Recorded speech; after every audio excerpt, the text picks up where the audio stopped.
Halo semuanya, kembali di Jejak Hikmah. Semoga kalian semua selalu dalam keadaan baik ya. Buat kalian yang baru mampir, jangan lupa subscribe dan like kalau kamu suka konten Jejak Hikmah.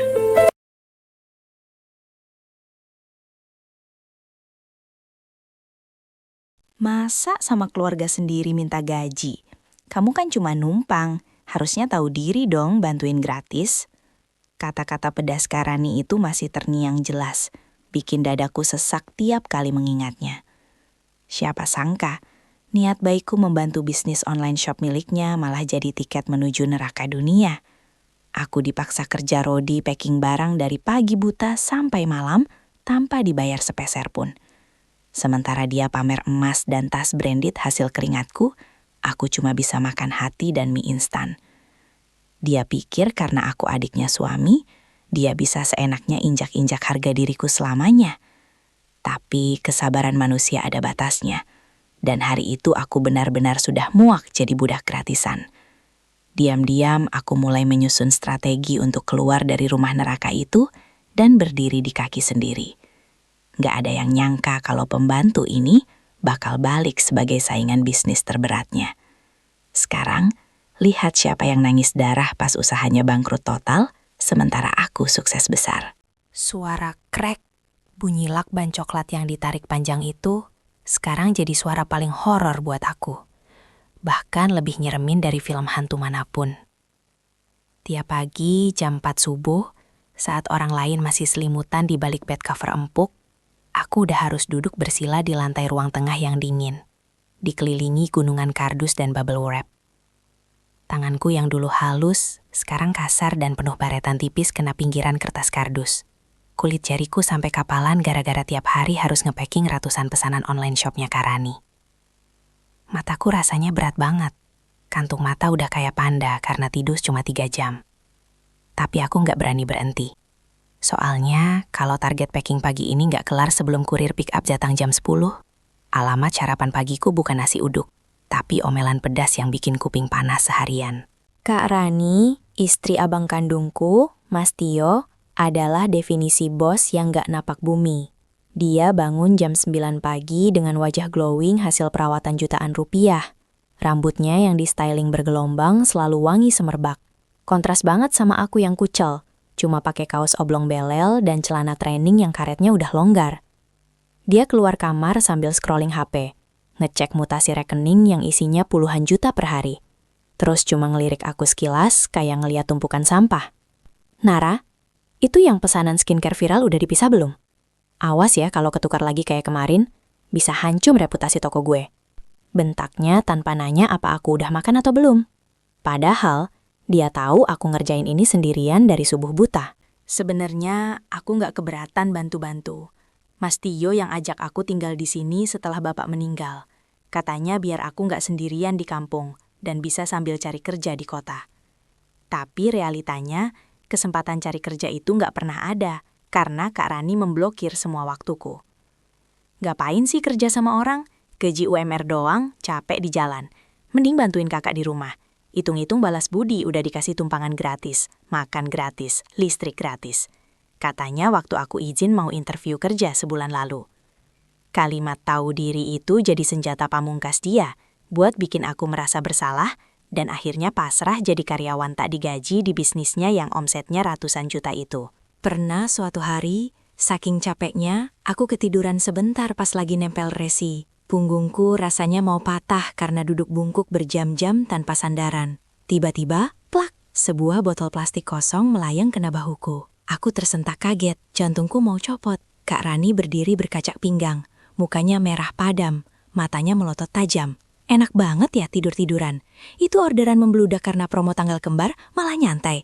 Kamu pikir listrik AC yang kamu pakai buat ngadem itu bayarnya pakai daun? Teriaknya melengking. Aku cuma bisa nunduk. Nahan air mata yang udah ngembeng di pelupuk, sambil buru-buru ambil lakban lagi. Mas Tio nggak pernah tahu soal ini. Dia kerja di proyek luar kota dan cuma pulang 2 minggu sekali. Di depan Mas Tio, Kak Rani berubah jadi malaikat tak bersayap. Dia bakal masak enak, pura-pura akrab nanyain kabarku. Bahkan pernah dia sengaja ngasih aku uang 100.000 di depan Mas Tio sambil bilang, "Nih dek, buat jajan, kasihan bantuin kakak terus." Mas Tio senyum bangga lihat istrinya sebaik itu. Padahal begitu mobil Mas Tio belok keluar kompleks, uang itu langsung diminta balik sama Kak Rani. Dengan alasan, "Itu kan uang belanja dapur, sini balikin. Kamu kan udah makan di sini, masa butuh duit lagi?" Rasanya pengen teriak, tapi lidahku keluh. Tetangga sekitar sebenarnya mulai curiga. Bu RT pernah lewat pas aku lagi ngangkat karung paket sendirian ke teras karena kurir udah datang. "Loh, Mbak Nara, itu kok berat banget karungnya? Mbak Raninya mana? Kok nggak sewa orang gudang aja sih kalau usahanya udah gede gini?" Tanya Bu RT prihatin, lihat keringatku segede jagung. Aku cuma bisa senyum kecut. "Nggak apa-apa Bu, hitung-hitung olahraga." Dari dalam rumah, Kak Rani cuma ngintip dari balik gorden. Takut kulitnya kena matahari. Sama sekali nggak ada niat buat bantuin atau sekadar nawarin minum buat Mas Kurir, yang juga geleng-geleng kepala lihat aku. Puncaknya, rasa lelahku bukan cuma fisik, tapi batin. Waktu itu, aku sakit gigi parah. Pipiku bengkak sampai aku susah ngunyah. Aku ngeberaniin diri minta izin ke Kak Rani buat ke puskesmas dan minta uang transport sedikit, karena dompetku benar-benar kosong melompong. Responnya, dia malah ketawa sinis sambil nyemprotin parfum mahalnya. "Manja banget sih, baru sakit gigi doang. Kumur air garam kan bisa. Lagian, kerjaan lagi numpuk gini mau ditinggal. Siapa yang mau packing? Setan." Katanya enteng banget. Hari itu aku packing sambil nangis nahan sakit. Air mataku netes ke kardus paket orang. Berharap ada keajaiban yang nyelamatin aku dari penjara berkedok rumah keluarga ini. Yang bikin makin nyesek, Kak Rani sering banget update status di Instagram Story. Fotonya dia lagi duduk cantik di kafe mahal, captionnya, "Self-reward after hard work handling thousands of orders." Bisnis itu keras, cuma wanita kuat yang bisa bertahan. Padahal, yang hard work itu aku. Yang tangannya lecet itu aku. Dia cuma terima bersih duitnya, pamer tas branded baru, sementara aku di rumah lagi makan mie instan yang udah mau kadaluarsa. Sisa stok dapur yang dia bilang, "Masih bisa dimakan kok, jangan mubazir." Rasanya dada ini sesak banget. Kayak ada batu besar yang ngeganjal tiap kali lihat kemunafikan dia di sosial media. Suatu sore, terjadilah satu kesalahan kecil yang bakal jadi pemicu segalanya. Karena mataku udah siwer kecapekan, aku salah tempel resi. Paket yang isinya tas kulit premium seharga 2 juta, malah aku tempel resi buat pelanggan yang beli dompet koin 50 ribuan. Aku baru sadar pas paketnya udah dibawa kurir. Panik, gemetar, keringat dingin ngucur deras. Aku tahu ini kesalahan fatal, tapi aku juga manusia yang punya batas lelah. Dengan takut-takut, aku lapor ke Kak Rani. Berharap dia ngerti kalau aku lagi burnout banget hari itu. Tapi harapanku salah besar.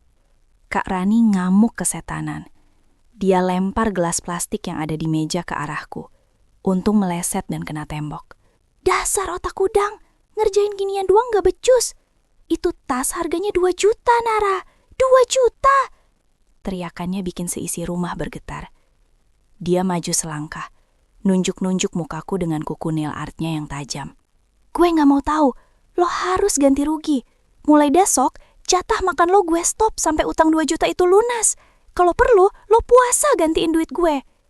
Ancamnya sadis. Detik itu, aku ngerasa dunia runtuh. Ganti pakai apa? 1.000 rupiah pun aku gak punya. Sejak insiden utang 2 juta itu, hidupku di rumah Kak Rani resmi berubah jadi neraka level 2, yang bikin aku makin kurus kering.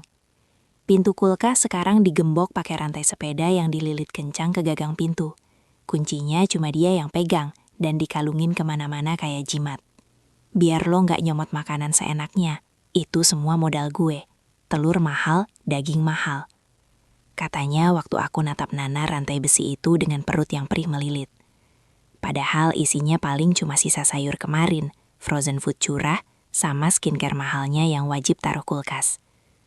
Aku terpaksa bertahan hidup dengan minum air keran yang dimasak ulang, sama makan roti tawar polosan yang aku beli sembunyi-sembunyi, pakai uang receh kembalian belanja sayur dulu. Beban kerjaku juga ditambah gila-gilaan. Bukan cuma packing, Sekarang aku dipaksa jadi admin balas chat customer yang rewelnya minta ampun.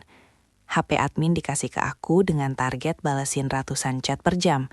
Nggak boleh ada yang missed atau slow response. Awas ya kalau performa chat turun, toko gue bisa kena poin penalti dari marketplace. Ancamnya sambil maskeran santai di sofa empuk, kakinya diangkat ke meja. Jariku rasanya mau keriting ngetik template. Hai kak, barang ready ya, silahkan diorder. Ribuan kali sehari. Matahari belum terbit aku udah kerja, matahari terbenam aku masih kerja. Persis kayak robot yang lupa dikasih minyak pelumas. Kecurigaan kalau aku ini cuma dimanfaatin makin kuat waktu aku lagi nyuci baju-baju kotor Kak Rani yang numpuk kayak gunung. Di saku celana jeansnya, aku nemu strok belanja dari mall elit di pusat kota. Tertanggal kemarin. Mataku terbelalak lihat nominalnya. 3 juta rupiah. Cuma buat makan steak dan beli parfum impor. Padahal kemarin dia bilang ke Mas Tio di telepon, kalau bisnis lagi sepi pembeli dan dia pusing mikirin biaya operasional rumah. Aku lagi irit banget nih Yang, makan aja cuma pakai tahu tempe demi nabung. Gitu katanya di telepon dengan suara dimanja-manjain. Gila, aktingnya lebih jago dari artis sinetron azab. Mas Tio sendiri belum jadwalnya pulang, jadi dia cuma bisa pantau lewat video call WhatsApp tiap malam minggu. Di momen inilah Kak Rani berubah jadi istri solehah dan ipar idaman. Dia bakal narik aku buat duduk di sebelahnya, ngerangkul bahuku erat banget sampai rasanya sakit, terus senyum palsu ke kamera. Lihat nih Yang, Nara makin gemuk loh di sini. Aku urus bener-bener kan? Dia betah banget bantuin aku, hitung-hitung belajar bisnis. Celotehnya tanpa dosa. Aku cuma bisa senyum kaku. Takut kalau aku ngadu, HP-ku bakal disita atau aku diusir tengah malam. Mas Tio di layar cuma ngangguk percaya. Makasih ya Mak, udah jagain Nara. Nar, kamu nurut ya sama kakak. Pernah suatu sore, pas aku lagi nyapu halaman depan yang penuh daun kering, Mbak Yanti tetangga sebelah manggil aku dari balik pagar. Dia ini terkenal sebagai CCTV kompleks yang tahu segala gosip. Mbak Nara, itu Mbak Rani kok tiap hari ada kurir paket datang ngantar belanjaan pribadi terus ya? Kemarin saya lihat ada kotak sepatu brand mahal loh. Tapi kok Mbak Nara kurus banget sih? Kayak nggak dikasih makan. Bisiknya sambil nyodorin bungkusan gorengan hangat. Aku nerima gorengan itu dengan tangan gemetar saking laparnya. Ah, itu buat stok jualan kok Mbak. Jawabku bohong demi nutupin aib keluarga. Padahal dalam hati aku teriak membenarkan omongan Mbak Yanti. Malam itu, rasa lapar dan sakit hati bikin otakku muter cari jalan keluar. Aku nggak bisa terus-terusan jadi budak gratisan begini. Pas aku lagi beresin gudang tempat stok barang reject, barang yang nggak lolos quality control Kak Rani, karena jahitan miring dikit atau warna nggak sesuai foto, aku dapat ide gila. Barang-barang ini sebenarnya masih layak pakai banget, cuma Kak Rani gengsinya selangit. Jadi dia anggap ini sampah. Daripada numpuk jadi sarang tikus, kenapa nggak aku manfaatin? Jantungku berdegup kencang. Ini tindakan kriminal kalau ketahuan. Tapi ini satu-satunya caraku bertahan hidup. Mulailah aku main kucing-kucingan. Tiap Kak Rani tidur siang atau pergi arisan sosialita, aku nyelundupin 1-2 potong baju ricek ke kamarku. Aku perbaiki jahitannya manual pakai jarum tangan, sampai jari tertusuk-tusuk. Aku cuci bersih, terus aku setrika sampai licin.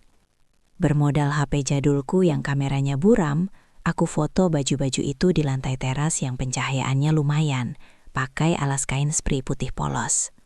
Aku bikin akun toko baru di marketplace tetangga dengan nama samaran Nara Daily. Deskripsinya jujur apa adanya. Barang sisa ekspor, kualitas oke, harga miring buat anak kos. Hari pertama upload, aku nggak berharap banyak. Siapa sih yang mau beli di toko antah berantah dengan foto seadanya? Tapi ternyata rezeki emang nggak kemana. 3 jam kemudian, HP-ku getar. Ada notifikasi pesanan masuk. 1 pieces blouse rayon 35.000.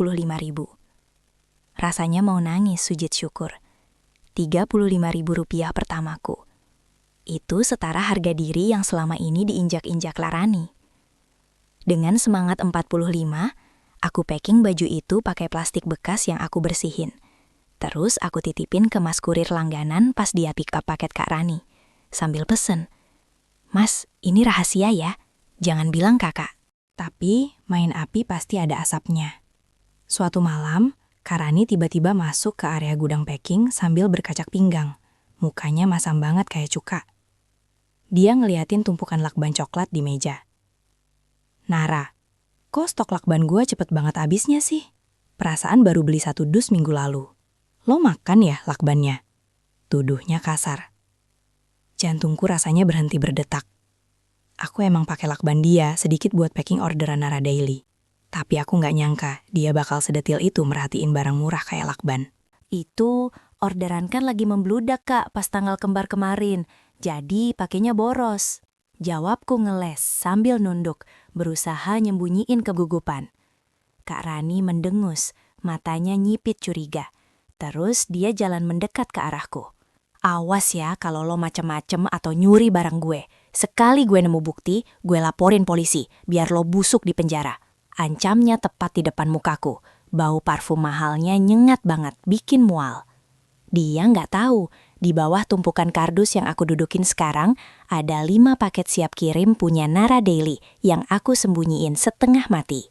Bulan ketiga menjalani kehidupan ganda ini, rasanya kayak lagi main petak umpet sama malaikat maut di tepi jurang. Di satu sisi, Nara Daily makin dikenal orang karena kualitas barangnya yang aku kurasi ketat banget, meski cuma barang reject. Beda jauh sama toko Kak Rani yang makin asal-asalan demi cuan gede. Tiap malam, di bawah selimut tipis yang udah berudul, aku senyum-senyum sendiri lihat saldo di aplikasi marketplace yang angkanya mulai nembus jutaan rupiah. Tapi di sisi lain, ketakutan kalau rahasia ini terbongkar bikin asam lambungku sering kumat, sampai ulu hati rasanya ditusuk jarum. Tiap kali Kak Rani natap aku dengan mata sipit curiganya, jantungku rasanya berhenti berdetak sesaat. Takut dia tahu kalau pembantu gratisannya ini mulai punya sayap kecil buat terbang dari sangkar nerakanya. Kecurigaan Kak Rani makin menjadi-jadi, gara-gara stok perlengkapan packing dia yang sering selisih, padahal aku cuma ambil dikit banget buat modal awal karena kepepet. Dia mulai paranoid level dewa.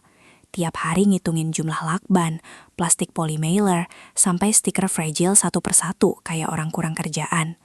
"Perasaan gue baru beli lakban 1 dus kemarin. Kok tinggal setengah? Lo makan ya?" Tuduhnya sambil ngobrak-ngabrik laci meja kerja dengan kasar. Aku cuma bisa nelen ludah, pura-pura bego sambil terus ngebungkus paket dia dengan tangan gemetar. "Mungkin karena orderan lagi banyak banget Kak, kan kemarin promo gajian." Jawabku ngeles, padahal dalam hati aku deg-degan parah karena emang aku nyomot 1 roll lakban buat packing orderan Nara Daily tadi malam. Siangnya, ada kejadian yang bikin hatiku mencelos dan mengubah rasa takut jadi rasa benci yang mendarah daging. Mas Tio telepon ke HP rumah, hal yang jarang banget dia lakuin saat jam kerja.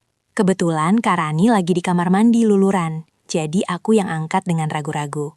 "Halo Mah, ini Mas udah transfer ya jatah bulanan sama bonus buat Nara.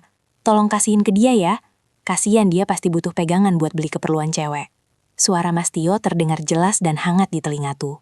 Aku terpaku, lidahku keluh. Bingung harus jawab apa, karena sepeser pun aku nggak pernah terima uang. Sebelum aku sempat ngomong jujur, Kak Rani lari keluar kamar mandi cuma pakai handuk, ngerampas gagang telepon dari tanganku dengan kasar, sampai kuku tajamnya ngebaret kulitku. Mas, iya ini baru aku mau ambil. Nara lagi sibuk packing tuh, seneng banget dia dapat bonus. Katanya mau ditabung aja." Serobot Kak Rani dengan nada manis yang dibuat-buat, sambil matanya melotot tajam ke arahku, ngasih kode diam atau mati. Setelah telepon ditutup, dia langsung berubah jadi monster lagi. "Dengar ya, jangan GR lo. Itu duit ganti rugi makan tidur lo di sini. Lo pikir air, listrik sama beras itu turun dari langit? Mas Tio itu nggak tahu betapa borosnya lo di sini," bentaknya. Padahal aku makan cuma sekali sehari, itu pun mie instan atau sisa dia. Hati ini rasanya sakit banget. Ternyata abang kandungku sayang sama aku, tapi istrinya yang jadi parasit pemutus rejeki. Rasa penasaran bercampur marah bikin aku nekat jadi detektif dadakan sore harinya. Pas Kak Rani lagi pergi ke salon buat retouch eyelash extensionnya yang mahal, aku mengendap-endap masuk ke kamarnya yang wangi parfum nyengat. HP tablet dia yang biasa dipakai buat rekap keuangan tertinggal di atas meja rias. Aku tahu passwordnya, karena pernah nggak sengaja lihat dia buka kunci. 121290, tanggal lahir dia yang narsis itu. Tanganku gemetar hebat pas ngetik angka itu. Kerinap dingin ngucur di pelipis, karena takut dia tiba-tiba pulang. Klik, terbuka. Aku langsung buka aplikasi M-Banking dan cari riwayat mutasi rekening dengan jantung berpacu. Duniaku rasanya runtuh seketika pas lihat layar itu. Kakiku lemas sampai aku harus berpegangan pada pinggiran meja. Ada transferan masuk rutin dari Setyo Nugroho sebesar 5 juta rupiah setiap bulan, dengan catatan jatah makan dan gaji Nara. 5 juta? Sebulan? Sudah 6 bulan aku di sini. Berarti ada 30 juta hak aku yang dia rampok buat gaya hidup mewahnya. Bukan cuma itu, ada satu transferan besar bulan lalu senilai 10 juta dengan berita transfer, modal usaha buat Nara belajar mandiri. Air mataku langsung tumpah tanpa suara, membasahi layar tablet itu. Ternyata Mas Tio kirim modal buat aku usaha. Tapi Kak Rani malah pakai uang itu buat beli tas branded yang kemarin dia pamerin di Instagram.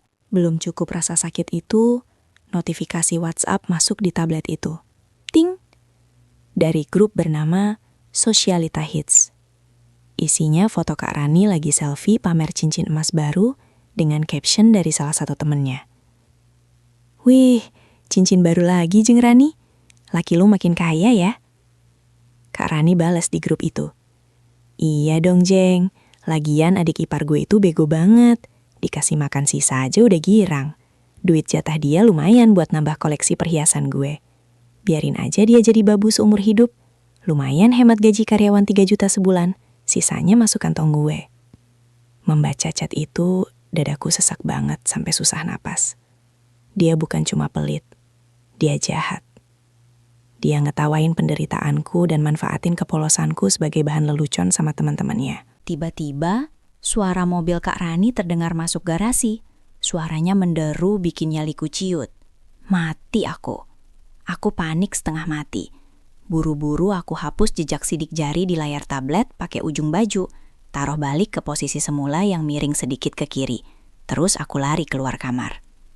Jantungku masih berpacu kencang kayak mau meledak pas Kak Rani buka pintu depan sambil nenteng tas belanjaan baru. Ngapain lo bengong di depan pintu kamar gue? Mau maling? Tegurnya curiga. Enggak Kak, tadi aku ngepel depan situ, lantainya lengket. Jawabku asal, suaraku serak nahan tangis yang masih nyangkut di tenggorokan. Dia natap aku sinis, lalu nyelonong masuk kamar tanpa curiga lebih lanjut. Malam itu, dendam di hatiku membara lebih panas dari api, membakar semua rasa takut yang selama ini ada. Aku nggak bisa cuma diam dan nangis lagi kayak orang bodoh. Aku ambil buku catatan kecil, tempat aku nulis ide bisnis Nara Daily di bawah kasur. Aku coret rencana lama dan ganti dengan target baru pakai spidol merah. Hancurkan bisnis Kakak Rani dalam 3 bulan. Aku tahu kelemahan sistem dia. Aku tahu supplier dia, dan sekarang aku tahu betapa busuknya dia. Aku nggak akan lapor Mas Tio sekarang. Itu terlalu enak buat dia. Mas Tio paling cuma marah bentar terus luluh lagi. Nggak, aku mau dia ngerasain jatuh sejatuh-jatuhnya. Bangkrut dan malu seumur hidup. Tapi karma emang punya cara kerja yang unik. Kadang dia datang lebih cepat dari rencana kita dan bikin serangan jantung. Besok paginya, pas kurir langganan datang buat pick up paket Kak Rani yang menggunung, ada satu kesalahan fatal yang aku buat karena kurang tidur. Di antara tumpukan paket Kak Rani yang berlogo Rani Collection, terselip satu paket kecil dengan lakban beda warna yang berlabel Nara Daily. Mas kurir yang gak tahu apa-apa teriak kencang dari teras. Mbak Rani, ini ada satu paket kok, beda labelnya. Nama tokonya Nara Daily. Ini punya siapa mbak? Salah tempel resi ya? Kak Rani yang lagi duduk di ruang tamu langsung berdiri tegak. Matanya membelalak kaget, lalu menatapku dengan tatapan membunuh. "Nara Daily? Punya siapa itu?" teriaknya melengking. Tamat riwayatku. Suasana di teras rumah pagi itu mendadak hening dan mencekam, seolah oksigen di sekitarku tersedot habis seketika. Mas kurir yang tadinya cengar-cengir bingung, sekarang mundur perlahan, sadar kalau dia baru aja memicu perang dunia ketiga di rumah ini. Kak Rani merebut paksa paket kecil berlabel Nara Daily itu dari tangan mas kurir dengan kasar. Matanya menatap label pengirim seakan-akan tulisan itu adalah mantra santet yang mau mencelakai dia. Natasku tertahan di tenggorokan. Kakiku gemetar hebat bukan karena dingin, tapi karena aku tahu, bom waktu yang selama ini aku sembunyikan akhirnya meledak juga. Dia menoleh ke arahku pelan-pelan. Tatapannya bukan lagi tatapan meremehkan kayak biasanya, tapi tatapan penuh kebencian murni yang bikin bulu kuduk berdiri. "Nara Daily. Nomor telepon pengirimnya, nomor lo." Desis Karani, sambil meremas paket itu sampai penyok. Tanpa nunggu jawaban, dia merobek plastik packing itu dengan brutal pakai kuku tajamnya. Keluarlah blus warna sage green yang sudah aku permak rapi dan wangi. Dia ternganga sebentar, lalu ketawa sinis yang melengking. "Wah gila, bener-bener gila. Ini kan barang reject yang gue suruh buang ke tong sampah. Jadi selama ini lo bukan cuma maling lakban, tapi lo juga mungut sampah gue buat jadi saingan gue. Di rumah gue sendiri. Dasar ular berbisa." Teriakannya bikin beberapa tetangga mulai ngintip dari balik pagar. Tapi Kak Rani udah gak peduli sama citra sosialitanya lagi. "Itu bukan sampah, Kak. Itu barang bagus yang kakak sia-siain cuma karena gengsi." Aku akhirnya berani buka mulut, meski suaraku bergetar hebat. "Aku perbaiki sendiri. Aku jahit ulang, aku jual halal. Aku cuma butuh modal buat hidup, karena kakak gak pernah kasih aku uang sepeser pun." Pembelaanku itu justru bikin dia makin kalap. Plak! Baju itu dilempar keras ke mukaku, sampai kancingnya ngebaret pipi. Rasa perih menjalar, tapi rasa sakit di hatiku jauh lebih parah. Dia maju selangkah, menunjuk tepat di depan hidungku. "Modal hidup, lo tinggal di sini gratis, makan gratis, masih kurang. Dasar manusia nggak tahu diuntung. Harusnya lo bersyukur gue tampung, kalau enggak lo udah jadi gembel di kolong jembatan." Darahku mendidih mendengar kata gratis itu lagi. Cukup sudah. Aku nggak bisa diam lagi menelan kebohongan busuk dia. Gratis apanya? Mas Tio kirim 5 juta setiap bulan buat aku, Kak. 5 juta. Ditambah 10 juta buat modal usaha bulan lalu. Teriakku lantang, meluapkan semua emosi yang terpendam 6 bulan ini. Suaraku menggema di komplek perumahan yang sepi itu. Wajah Kak Rani yang tadinya merah padam karena marah, tiba-tiba pucat pasi sebentar. Kaget karena aku tahu rahasia terbesarnya. Tapi dasar manipulator ulung, ekspresi kagetnya cuma bertahan sedetik sebelum berubah jadi wajah angkuh yang lebih nyebelin dari sebelumnya.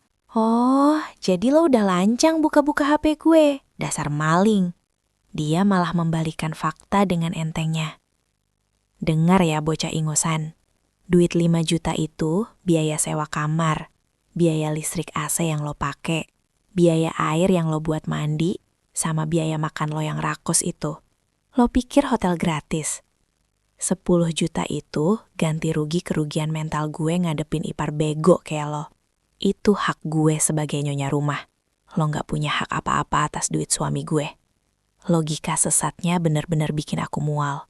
Dia gak ngerasa bersalah sedikit pun udah nilep uang amanah dari suaminya sendiri. "Aku bakal laporin semuanya ke Mas Tio, biar dia tahu kelakuan istrinya kayak apa." Ancamku, berharap dia takut. Tapi Kak Rani malah ketawa ngakak. Ketawa yang bikin hati miris. Laporin aja. Siapa yang bakal dia percaya? Istrinya yang cantik dan sukses ini? Atau adiknya yang cuma lulusan SMA, pengangguran, dan sekarang ketahuan nyuri barang di rumah kakaknya? Gue tinggal bilang lo gangguan jiwa. Mas Tio pasti lebih percaya gue. Jangan mimpi lo bisa ngancurin rumah tangga gue. Tantangnya dengan dagu diangkat tinggi. Di titik itu aku sadar, ngelawan dia pakai kata-kata itu percuma. Hatinya udah keras kayak batu kali. "Keluar lo dari sini sekarang juga, detik ini juga." Tiba-tiba dia menyeret tanganku kasar ke arah gerbang. "Gue gak sudi nampung maling di rumah gue. Pergi lo, bawa baju-baju sampah lo itu. Jangan bawa apapun yang gue beli." Dia mendorongku sampai aku terhuyung dan hampir jatuh ke aspal jalanan kompleks. Mbak Yanti dan beberapa tetangga lain udah bergerombol nonton drama gratis ini. Bisik-bisik tetangga mulai terdengar riuh. Aku berdiri tegak, merapikan kaosku yang kusut, menatap Kak Rani untuk terakhir kalinya. Nggak ada air mata lagi. Air mataku udah habis buat dia. Oke, aku pergi. Tapi injat kata-kataku hari ini, Kak. Ucapku dingin, menatap matanya tajam. Hari ini kakak buang aku kayak sampah. Tapi suatu hari nanti, kakak bakal nyesel seumur hidup karena udah bikin aku jadi musuh. Usaha sampah yang kakak hina ini bakal jadi mimpi buruk buat Kak Rani. Tanpa nunggu balasan dia, aku berbalik badan dan melangkah pergi. Aku nggak bawa baju ganti, nggak bawa koper. Cuma tas selempang butut berisi HP, dompet berisi uang hasil jualan Nara Daily yang aku selipin di kaos kaki, dan harga diri yang akhirnya berhasil aku selamatin. Aku berjalan kaki keluar dari kompleks mewah itu di bawah terik matahari yang menyengat, diiringi tatapan iba dan julid para tetangga. Rasanya berat, bingung mau tidur di mana malam ini. Tapi entah kenapa, dadaku terasa plong banget. Beban kerja rodi, caci maki, dan ketakutan yang menghantuiku tiap hari lenyap seketika. Aku mampir ke warung burjo, pesan es teh manis, dan buka aplikasi pencari kos-kosan. Berkat tabungan rahasia Nara Daily, aku bisa sewa kamar petak kecil ukuran 3x3 meter di gang sempit yang jauh dari situ. Kumuh memang, panas dan berisik. Tapi itu istanaku sendiri. Kuncinya aku yang pegang, bukan digembok orang lain. Malam pertama di kosan, beralaskan kasur busa tipis, aku buka laptop jadul yang berhasil aku bawa kabur. Satu-satunya barang berharga peninggalan bapak. Aku buka marketplace. Toko Nara Daily masih ada. Ratingnya bintang 5 sempurna. Aku lihat toko Kak Rani, Rani Collection.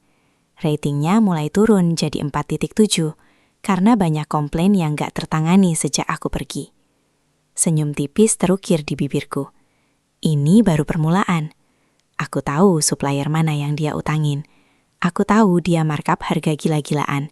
Dan aku tahu customer sebenarnya cari kualitas, bukan cuma branding norak. Dengan sisa uang tabungan, aku restock kain kiloan. Perang bisnis yang sebenarnya baru aja dimulai. Tunggu tanggal mainnya, Kak Rani. Setahun berlalu sejak malam aku diusir kayak kucing kurap dari rumah mewah itu. Sekarang, suara krek, bunyi lakban bukan lagi mimpi buruk. Tapi jadi melodi paling indah yang nemenin hari-hariku di ruko 2 lantai yang aku sewa sendiri. Mbak Nara, ini kloter pengiriman sore udah siap ya, ada 500 paket. Makan siang buat anak-anak gudang udah datang juga. Lapor ini, salah satu dari 5 karyawanku. Aku tersenyum, ngeliat mereka makan nasi kotak ayam bakar dengan lahap. Menu yang jauh lebih manusiawi dibanding mie instan kadaluarsa yang dulu jadi makanan pokokku. Di sini, di markas besar Nara Daily, pantang ada karyawan yang kerja dengan perut lapar. Aku terapin sistem yang manusiawi, gaji layak, makan ditanggung, dan gak ada drama marah-marah lempar barang. Hasilnya, mereka kerja pakai hati, packing rapi, dan komplain pelanggan nyaris 0%. Sementara bisnisku meroket sampai dapat centang biru di sosial media, kabar soal Rani Collection justru nyaring terdengar. Tapi nyaring karena hancurnya. Ternyata benar kata orang, bisnis yang dibangun di atas keringat orang yang didolimi gak bakal berkah. Sejak aku pergi, operasional toko Kak Rani kacau balau. Dia gonta-ganti admin sampai 10 kali dalam setahun karena gak ada yang tahan sama mulut pedasnya. Packing berantakan, barang sering tertukar, dan puncaknya adalah badai review bintang 1 yang viral di Twitter. Thread berjudul, Owner All Shop Sultan tapi servis sampah jadi trending topik. Membongkar kebusukan kualitas barang dia yang overpriced. Pelanggan setia dia satu persatu pindah ke Nara Daily, tanpa tahu kalau pemiliknya adalah adik ipar yang dulu dia hina-dina. Karma datang dalam bentuk yang paling brutal, ketika Mas Tio akhirnya pulang menetap karena kontrak proyeknya habis. Dia pulang dengan harapan disambut istri cantik dan rumah nyaman, tapi yang dia temuin adalah surat tagihan kartu kredit yang menumpuk di meja tamu, dan istri yang histeris dikejar debt collector. Ternyata, selama ini Kakak Rani bukan cuma nilap uang jatahku, tapi juga diam-diam gadaikan sertifikat tanah warisan bapak buat nutup gaya hidup sosialitanya yang gak masuk akal. Mas Tio datang ke Rukoko dengan mata sembab. Laki-laki gagah itu nangis sesenggukan di depanku. Maafin Mas Dek, Mas buta selama ini.